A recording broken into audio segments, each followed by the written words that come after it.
আসসালামু আলাইকুম। বাংলা সংবাদে সবাইকে স্বাগত জানাচ্ছি। আমি চিন্তিয়া হক। শুরুতেই সংবাদ শিরোনাম।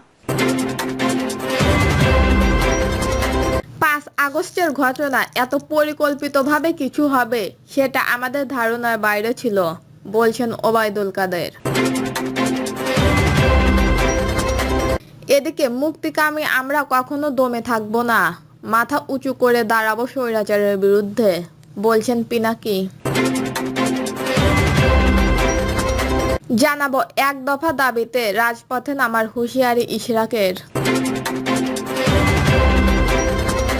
ডিসেম্বরের মধ্যে নির্বাচনের দাবিতে অনড় বিএনপি। এবং সর্বশেষ জানাবো বর্তমান কমিশনের অধীনে নির্বাচনে যাবে না এনসিপি, বলছেন নাহিদ ইসলাম।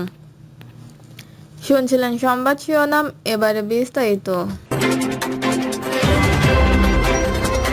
5 আগস্টের ঘটনা এত পরিকল্পিতভাবে কিছু হবে সেটা আমাদের ধারণার বাইরে ছিল, বলছেন ওবায়দুল কাদের। সাবেক ক্ষমতাসীন দল আওয়ামী লীগের সাধারণ সম্পাদক ওবায়দুল কাদের স্বীকার করেছেন 5 আগস্ট সকাল থেকে ঢাকার জনস্রোতের মতো মানুষের ঢল নামার যে অভাবনীয় দৃশ্য দেখেছে তা তারা আগেভাগে আঁচ করতে পারেনি। এমনকি গোয়েন্দা সংস্থার পক্ষ থেকেও যথাযথ তথ্য সরবরাহ করা হয়নি বলে দাবি করেন তিনি। বিবিসি বাংলাকে দেওয়া এক দীর্ঘ সাক্ষাৎকারে ওবায়দুল কাদের বলেন, 5 আগস্টের ঘটনা আকার ও বিস্ফোরক আমরা কল্পনাও করতে পারিনি। এত পরিকল্পিতভাবে কিছু হবে সেটা আমাদের ধারণার বাইরে ছিল। তিনি জানান, আগের দিন 4 আগস্ট রাতে তৎকালীন প্রধানমন্ত্রী শেখ হাসিনার নেতৃত্বে একটি উচ্চ পর্যায়ের বৈঠক হয়েছিল। সেখানে কিছু বাহিনীর পক্ষ থেকে রাজনৈতিক পট পরিবর্তনের সম্ভাবনাকে ইঙ্গিত দেওয়া হয়েছিল। আভাস অবশ্যই ছিল, বলেন কাদের। তবে সবার অভিমত একমত ছিল না। আইনশৃঙ্খলা বাহিনী, সেনাবাহিনী, সিভিল প্রশাসন, আমাদের দলীয় মন্ত্রী এমপিদের নিয়ে বিষয়টি আলোচনায় আসে। কিন্তু বিষয়টি সরকার পতনের দিকে যাবে সেটা আমরা কেউ ভাবিনি, তিনি স্পষ্ট বলেন। আমরা পরিস্থিতি অনুধাবন করেছিলাম, কিন্তু তা যে সরকার পতনের পর্যায়ে চলে যাবে তা অনুমান করতে পারেনি। ওবায়দুল কাদের মনে করেন, গোয়েন্দা সংস্থাগুলো সেই বাস্তবতা যথাযথভাবে উপস্থাপন করতে ব্যর্থ হয়েছে। তবে তিনি জানান, আমরা নিজেদের মধ্যে আলোচনা করেছি, চর্চা করেছি, ভুল ত্রুটি বিশ্লেষণ করেছি। এখন ভুল থেকে শিক্ষা নিয়ে নিজেদের নতুন করে সংগঠিত করার চেষ্টা করছি। দেশের জনগণের কাছে ক্ষমা চাওয়ার বিষয়ে ওবায়দুল কাদের বলেন, যখন দেশের অভ্যন্তরে শান্তি ও স্থিতি ফিরে আসবে, রাজনৈতিক কর্মকাণ্ড চালানোর উপযুক্ত পরিবেশ তৈরি হবে, তখন আমরা এ বিষয়ে চিন্তা করব। তিনি জোর দিয়ে বলেন, দেশের মানুষের কাছে ক্ষমা চাওয়ার বিষয়ে আমরা কখনো পিছিয়ে নেই। প্রয়োজন হলে আমরা দায় স্বীকার করতেও প্রস্তুত। মুক্তিকামী আমরা কখনো দমে থাকবো না, মাথা উঁচু করে দাঁড়াবো স্বৈরাচারের বিরুদ্ধে, বলছে পিনাকি।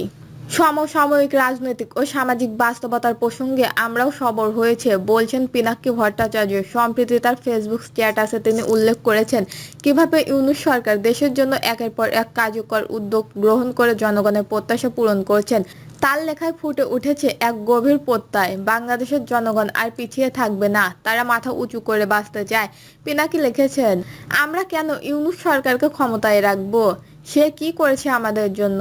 এরপর তিনি তুলে ধরেন সরকার প্রধান হিসেবে ইউনূস বেশ কিছু বাস্তবমুখী সিদ্ধান্তের উদাহরণ। তিনি বলেন, 70 টাকা দামের আলু 20 টাকায় খাওয়াইতেছে, 300 টাকার পেঁয়াজ 45 টাকায়, এমন স্পষ্ট মন্তব্য দেয়। মূল্যস্ফীতির সময়ে জনগণের কষ্ট লাঘবে সরকার কতটা সচেষ্ট ছিল। তিনি আরো বলেন, এই সরকার মুখোশে পুলিশ বাহিনী সঠিক পথে ফিরিয়ে এনেছে, লোডশেডিং মোকাবেলা করেছে, চাঁদাবাজি দমন করেছে এবং ভারতের আধিপত্যের বিরুদ্ধে অবস্থান নিয়েছে। তার মতো প্রবাসীদের মর্যাদা ফিরিয়ে আনার পাশাপাশি ও বৈদেশিক মুদ্রার রিভার্স বৃদ্ধির মাধ্যমে সরকারের কৃতিত্ব প্রশংসনীয়। পিনাকির স্ট্যাটাসে সেনাবাহিনীর ভূমিকার কথা উল্লেখ করে উঠে আসে। তিনি বলেন, সেনাবাহিনীকে অন্যায়ের বিরুদ্ধে মাঠে রাখা হয়েছে, স্বৈরাচারের মাথা উঁচু করে দাঁড়াতে দেয়নি। তার বক্তব্য ছিল, জিয়াউর রহমানের পর আবার এমন একজন শাসনের উত্থানের উল্লেখ যিনি সত্যিকারের জনগণের জন্য কাজ করেছেন। ইউনূসের নেতৃত্বে বাংলাদেশ যে ঘুরে দাঁড়ানো শুরু করেছে তা স্পষ্ট করে তুলে ধরেন তিনি। সর্বশেষ পিনাকি বলেন, আমরা মুক্তিকামী, আমরা কখনো দমে থাকবো না, মাথা উঁচু করে দাঁড়াবো স্বৈরাচারের বিরুদ্ধে। তার এই বক্তব্যে স্পষ্টই প্রতিধ্বনি হয়েছে একটি নতুন প্রজন্মের আত্মবিশ্বাস, আত্মমর্যাদা ও সংগ্রামের বার্তা। এক দফা দাবিতে রাজপথে নামার হুঁশিয়ারি ইশরাকের। এক গোষ্ঠী দেশকে গণতান্ত্রিক ধারা থেকে সরিয়ে নেওয়ার চেষ্টা করছে বলে অভিযোগ করেছেন বিএনপির নেতা ইশরাক হোসেন। ইশরাক বলেন, নির্বাচনে বেশিরভাগ অংশীদারই চায় ডিসেম্বরের মধ্যে নির্বাচন হোক। বর্তমান সরকার বাকি সব সংস্কারের কাজ সম্পূর্ণ করতে 2-3 মাসের বেশি সময় লাগার কথা নয়। তাহলে নির্বাচনের তারিখ কেন এত পেছানো হলো তা আমাদের বোধগম্য হচ্ছে না। জনগণের ভোটার অধিকার ফিরিয়ে দিতে প্রয়োজন এক দফা দাবিতে রাজপথে নামার হুঁশিয়ারি দেন বিএনপির এই নেতা। এর আগে জাতীয় ঈদগাহ পবিত্র ঈদুল আজহার নামাজ আদায় শেষে সাংবাদিকদের বিএনপির এই নেতা বলেন, আমরা 17 বছর খুনি হাসিনার বিরুদ্ধে বুক ফুলিয়ে আমাদের পরিচয় গোপন না করে রাজপথে দাঁড়িয়ে আন্দোলন করেছি। আমাদের অনেক ভাই এতে শাহাদাত বরণ করেছে। আমরা সেই দল করি, আমরা অত্যন্ত সুসংগঠিত রয়েছি। তিনি আরো বলেন, দেশের গণতান্ত্রিক ধারা থেকে সরিয়ে নেওয়ার চেষ্টা করা হচ্ছে। কোনো ব্যক্তির ওপর আমি আঙুল তুলব না। একটা গোষ্ঠী এ বিষয়ে কাজ করছে। ডিসেম্বরের মধ্যে নির্বাচনের দাবিতে অনড় বিএনপি। আগামী বছরের এপ্রিলের প্রথমার্ধে জাতীয় নির্বাচনের আয়োজন কথা জানিয়েছেন প্রধান উপদেষ্টা ডক্টর মোহাম্মদ ইউনূস। প্রধান উপদেষ্টার ভাষণ পর্যালোচনায় এই দিন রাতে জাতীয় স্থায়ী কমিটির সদস্য বৈঠকের আহ্বান করে বাংলাদেশের জাতীয়তাবাদী দল বিএনপি। দলের ভারপ্রাপ্ত চেয়ারম্যান তারেক রহমানের সভাপতিত্বে এই বৈঠক ডিসেম্বরের মধ্যে জাতীয় নির্বাচনের দাবিতে অনড় থাকার সিদ্ধান্ত নেওয়া হয়েছে। এক্ষেত্রে প্রধান উপদেষ্টা ডক্টর মোহাম্মদ ইউনূসের ঘোষিত নির্বাচনের সময়সীমার ক্ষেত্রে আবহাওয়া সংকট এবং রমজানের মধ্যে নির্বাচন প্রতারণা ও কার্যক্রম পরিচালনার চ্যালেঞ্জের কথা তুলে ধরেন বিএনপি।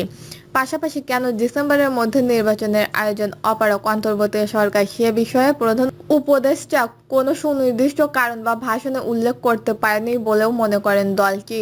জনগণের ভোটাধিকার নিশ্চিত করতে অহেতুক বিলম্ব না করে ডিসেম্বরের মধ্যে নির্বাচন অনুষ্ঠানের জোরালো দাবি জানিয়েছে বিএনপি। দ্রুত নির্বাচনের ক্ষেত্রে প্রতিবন্ধকতা হিসাবে একটি বিশেষ রাজনৈতিক গোষ্ঠীকে দায়ী করেছে দলটি। গণমাধ্যমে পাঠানো বিবৃতিতে বিএনপি বলেছে, নির্দলীয় নিরপেক্ষ অন্তর্বর্তীকালীন সরকার একটি ঐকমত্য প্রতিষ্ঠা করার কথা বললেও একটি বিশেষ রাজনৈতিক গোষ্ঠীর দ্বারা প্রভাবিত হয়ে সিংহভাগ রাজনৈতিক দলের মতামত অগ্রাহ্য করে নিজেদের নিরপেক্ষতাকে যেভাবে প্রশ্নবিদ্ধ করছে, তাতে অবাধ ও নিরপেক্ষ নির্বাচন সম্ভাবনা নিয়ে দেশের জনগণ সঙ্গতভাবে শঙ্কিত হতে পারে। বর্তমান কমিশনের অধীনে নির্বাচনে যাবে না এনসিপি, বলছেন নাহিদ ইসলাম। এই কমিশনের অধীনে এনসিপি নির্বাচনে যাবে না বলে মন্তব্য করেছেন দলটির আহ্বায়ক নাহিদ ইসলাম। প্রধান উপদেষ্টা ডক্টর মোহাম্মদ ইউনূসের নির্বাচনের রোডম্যাপ ঘোষণার তাৎক্ষণিক প্রতিক্রিয়ার মাধ্যমে এমন মন্তব্য করেন জাতীয় নাগরিক পার্টির আহ্বায়ক নাহিদ ইসলাম। তিনি বলেন, আগে নির্বাচন কমিশন পুনর্গঠন করতে হবে। জনমতের ভিত্তিতে মৌলিক সংস্কারগুলো সম্পূর্ণ করে জুলাই সনদ প্রণয়ন করে নির্বাচনে এনসিপির কোনো দ্বিমত নেই। নাহিদ ইসলাম বলেন, কয়েকটি দলের চাপ প্রয়োগের কারণে প্রধান উপদেষ্টা এই সম্ভাব্য রোডম্যাপ ঘোষণা করেছেন। সব ধরনের নির্বাচনী আশঙ্কা বা পরিস্থিতি স্থিতিশীল করার জন্য একটি সম্ভাব্য রোডম্যাপ ঘোষণা করা হয়েছে। দর্শক, এই ছিল এখনকার সর্বশেষ নিউজটি ভালো লাগলে একটি লাইক দিন, কমেন্টে আপনার মতামত জানান এবং আমাদের পাশে থাকার জন্য বেল বাটনটি অন করে রাখুন। ধন্যবাদ।